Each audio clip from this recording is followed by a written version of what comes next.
शिवकालीन इतिहासाची पुरेशी साधनं उपलब्ध असताना सुद्धा सिनेमॅटिक लिबर्टीच्या नावाखाली वाटेल तसा इतिहास चित्रपटाच्या माध्यमातून आपल्या समोर येतोय। दशकभराच्या कष्टातून बाळकृष्ण यांनी शिवाजी द ग्रेट खंड लिहिले। हा अलौकिक ग्रंथ आणि बाळकृष्ण या अभ्यासकाचा महाराष्ट्राला विसर पडला।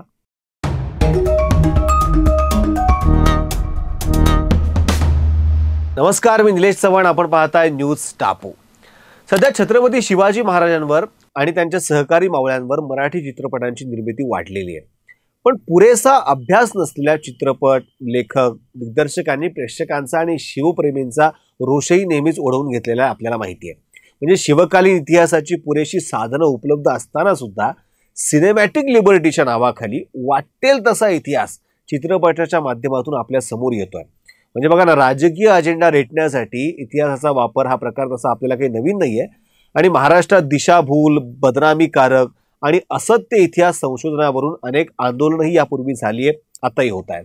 इतिहास संशोधकांनी अनेक वर्ष परिश्रम घेऊन म्हणजे शेकडो किलोमीटर पायपीट करून मोडी असेल, फारसी, इंग्रजी कागदपत्र अभ्यासून इतिहास लेखन केलेले आपल्याला माहिती आहे आणि संदर्भ साधनांसाठी आवश्यक असलेली जी तथ्यावरती आधारित असलेली जी मांडणी आहे ती त्यांनी केलेली आहे। किमान हा इतिहास अभ्यासणं कोणत्याही अभ्यासकासाठी आवश्यक आहे, पण सध्याच्या गदारोळात उथळ मांडणी करणारे इतिहास अभ्यासक वाढले आहेत आणि या चिंताजनक परिस्थितीत अमराठी असलेल्या पण महाराष्ट्राच्या इतिहास संशोधनात बहुमोल कामगिरी केलेल्या डॉक्टर बाळकृष्ण यांची म्हणूनच आठवण झाल्याशिवाय राहत नाही। त्यांची आठवण निघणं स्वाभाविक आहे। म्हणजे शिवाजी द ग्रेट या इंग्रजी चरित्र ग्रंथासाठी बाळकृष्ण मोजक्याच लोकांच्या आजही आठवणीत आहे। पण इतिहास म्हणजे काय आणि तो कसा अभ्यासावा याचं मूर्तिमंत उदाहरण म्हणून बाळकृष्ण यांना समजून घेणं आवश्यक आहे। ते आवश्यक यासाठी आहे कारण की त्यांनी महत्त्वाचा ऐवज इतिहासाचा आपल्यापर्यंत पोहोचवला। कोण होते हे बाळकृष्ण आणि ते महाराष्ट्रात कशासाठी आले होते त्याचीच माहिती मी आता तुम्हाला देणार आहे। मराठा साम्राज्याचे संस्थापक छत्रपती शिवाजी महाराजांचं कर्तृत्व जगभर पोहोचवण्यात 20व्या शतकाच्या पूर्वार्धात काही इतिहास संशोधकांनी अभ्यासपूर्ण संशोधन केलं। त्यामध्ये ब्रिटिश अभ्यासकांनी मराठ्यांचा इतिहास उपलब्ध असलेल्या साधनांच्या आधारे मांडला। म्हणजे भारतीय इतिहासकार ऐतिहासिक साधनं अभ्यासून मांडणी करत होते। या कालखंडापर्यंत भारतीय इतिहास पुरेसा उजेडात आलाही नव्हता। अशा परिस्थितीत कोल्हापूर शहरात डॉक्टर बाळकृष्ण या व्यासंगी अभ्यासकानं छत्रपती शिवाजी महाराजांचं 4 खंडातलं पहिलं इंग्रजी चरित्र जे आहे शिवाजी द ग्रेट हे लिहिलं। वर्ष होतं 1936चं। या चरित्र खंडातून पहिल्यांदाच बाळकृष्ण यांनी वेगळी माहिती जी आहे ती आपल्या सगळ्यांच्या प्रकाशात आणली। आणि बाळकृष्ण महाराष्ट्रीय अभ्यासक नाही आहेत, पण त्यांचं महाराष्ट्राच्या मातीवर खूप प्रेम होतं आणि शिवरायांचं कर्तृत्व अभ्यासून ते भारावून गेले होते। आणि आत्ताच्या पाकिस्तानातील मुलतान प्रांतात बाळकृष्ण यांचा 22 डिसेंबर 1882ला जन्म झाला आणि कॉलेजचं शिक्षण झाल्यानंतर त्यांनी लंडनमध्ये अर्थशास्त्र विषयात PhD पदवीही मिळवली। हा विद्वान माणूस कोल्हापूर संस्थानात असला पाहिजे, या विद्वानाची कोल्हापूर संस्थानात खूप गरज आहे अशी राजर्षी शाहू महाराजांची मनोमनी खूप इच्छा होती आणि म्हणूनच राजाराम कॉलेजच्या प्राचार्य पदासाठी बाळकृष्ण यांची निवड त्यांनी केली। दुर्दैवानं शाहू महाराज आणि बाळकृष्ण यांची भेट काही होऊ शकली नाही, कारण 6 मे 1922 रोजी शाहू महाराजांचं निधन झालं। त्यानंतर 8 दिवसांनी प्रोफेसर बाळकृष्ण कोल्हापुरात आले। म्हणजे 1922 ते 1940 अशी 18 वर्ष ते राजाराम कॉलेजचे प्राचार्य होते। व्यासंगी, शिस्तप्रिय आणि उत्तम मार्गदर्शक असलेल्या बाळकृष्ण यांनी कॉलेज जे राजाराम कॉलेज ते खूप नावारूपाला आणलं। पुढे महाराष्ट्राचे ते पहिले मुख्यमंत्री झाले यशवंतराव चव्हाण यांची, म्हणजे यशवंतराव चव्हाण साहेब बाळकृष्ण यांचे विद्यार्थी होते। ही महत्त्वाची गोष्ट आपण इथे नोंदवली पाहिजे।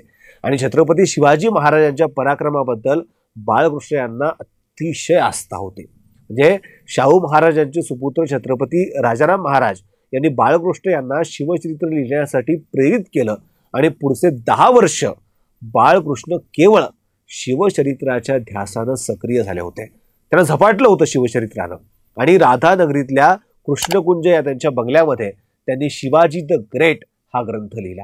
हा इंग्रजी चरित्र ग्रंथ 4 खंडामध्ये आहे। पहिला खंड शिवजन्मापूर्वीचा म्हणजे शहाजी महाराजांचं कार्य सांगणार आहे। दुसरा आणि तिसरा खंड शिवाजी महाराजांच्या कार्यावर आहे आणि चौथ्या खंडात बाळकृष्ण यांनी शिवचरित्रावर परिपूर्ण चर्चा केलेली आहे। ही चर्चा महाराजांच्या जीवनाचे जे निराळे पैलू आहेत ते आपल्या समोर ठेवते। म्हणजे डॉक्टर बाळकृष्ण यांनी शहाजी महाराजांचा उल्लेख द किंग मेकर असा त्या पुस्तकामध्ये केलाय। म्हणजे स्वराज्याची संकल्पना शहाजी महाराजांची होती हे बाळकृष्ण यांनी स्पष्ट केलंय। आणि जिजामाता या शिवरायांच्या फ्रेंड, फिलॉसॉफर आणि गाईड असल्याचंही बाळकृष्ण यांनी सांगून ठेवलंय। म्हणजे शिवाजी महाराजांच्या युद्धनीतीवर, प्रशासनावर आणि लष्करी धोरणावर सुद्धा बाळकृष्ण यांनी सविस्तर लेखन केलं। फादर ऑफ इंडियन नेव्ही म्हणजेच भारतीय आरमाराचा जनक असा शिवरायांचा आदरयुक्त उल्लेख सगळ्यात आधी बाळकृष्ण यांनी केलाय आणि त्यानंतर ही उपाधी सगळीकडे प्रचारात आली। म्हणजे शिवरायांच्या कर्तृत्वाला झळाळी देण्याचं महत्त्वाचं काम बाळकृष्ण यांनी केलंय आणि अनेक अडचणींवर मात करत बाळकृष्ण संशोधनात मग्न राहिले। म्हणजे चरित्र ग्रंथाच्या अभ्यासासाठी बाळकृष्ण यांनी परकीय साधनं सुद्धा वापरली होती। तोपर्यंत इतिहासकार मराठी आणि फारसी साधनांचा वापर करत होते। बाळकृष्ण यांनी मग डच, पोर्तुगीज, फ्रेंच यांच्याकडची जी कागदपत्र होती महत्वाची ती सुद्धा अभ्यासली होती आणि त्याचा इंग्रजी अनुवाद केला। म्हणजे इतिहास लेखनाची शिस्त पाळत पानापानावर संदर्भाच्या नोंदी देत चरित्र ग्रंथाला विश्वासार्ह कसं करावं म्हणजे त्यांनी विश्वासार्हता दिली एक प्रकारे।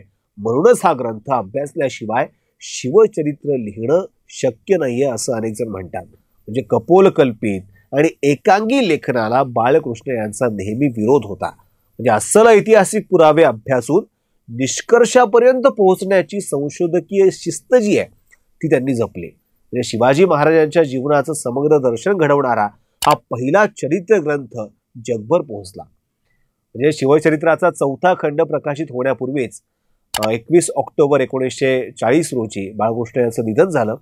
हा ग्रंथ गेली 75 वर्ष आपल्या विस्मरणात गेला होता।